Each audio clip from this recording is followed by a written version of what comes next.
పేదవాడు అద్దింట్లో ఉండకూడదు, అద్దె కట్టలేక ఇబ్బంది పడకూడదని చెప్పేసి జగన్మోహన్ రెడ్డి గారు అధికారం ఉన్నప్పుడు ప్రతి పేదవాడికి ఇళ్ల స్థలం కేటాయించారు.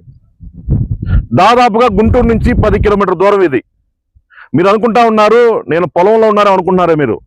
కాదు, జగన్మోహన్ రెడ్డి గారు ఏర్పాటు చేసిన ఇళ్ల స్థలాల్లో మనం ఉన్నాం. గుంటూరు నుంచి 10 కిలోమీటర్లు జగన్మోహన్ రెడ్డి గారు కోట్లు ఖర్చు పెట్టి పేదవారి కోసం ఈ స్థలాలు కొని, అదేవిధంగా ఈ స్థలాలకి రోడ్ ఫామ్ చేసి, ఒకసారి చూపించు, రోడ్ ఫామ్ చేసి, అదేవిధంగా కరెంట్ లైన్లు కూడా వేశారు. మీరు గమనించండి, చూడండి ఒకసారి, మొత్తం రొటేట్ చేయమ్మా, ఇదంతా రొటేట్ చేయి. కరెంట్ లైన్లు కూడా వేశారు. కరెంట్ లైన్లు వేయటమే కాదు, కరెంటు స్తంభాలు వేసి, స్తంభాలకి తీగలు కూడా లాగేసి లైట్లు కూడా వెలిగించారు. మీరు గమనించండి, ఎక్కడైనా సరే ఈ స్తంభాలకి తీగలు కనబడుతున్నాయా? ఈ స్తంభాలకి తీగలు కనబడుతున్నాయా? ప్రజలు గమనించాలి.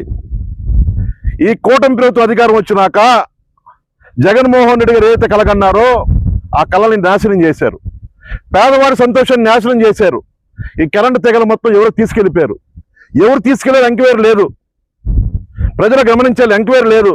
ఈ స్థలాల్ని ఈ కూటమి ప్రభుత్వం పేదవారికి కేటాయిస్తే చాలా మంది పేదవారి జీవితాలు వెలుగొచ్చేది. కానీ ఈ స్థలాలు పేదవారికి ఇస్తే జగన్మోహన్ రెడ్డి గారి పేరు వస్తుందని చెప్పేసి ఈ కూటమి ప్రభుత్వం కావాలని చెప్పేసి ప్రజలను మోసం చేస్తా ఉంది. ప్రజలందరూ ఈ విషయాన్ని గమనించారు తెలియపరుస్తూ జై హింద్, జై జగన్.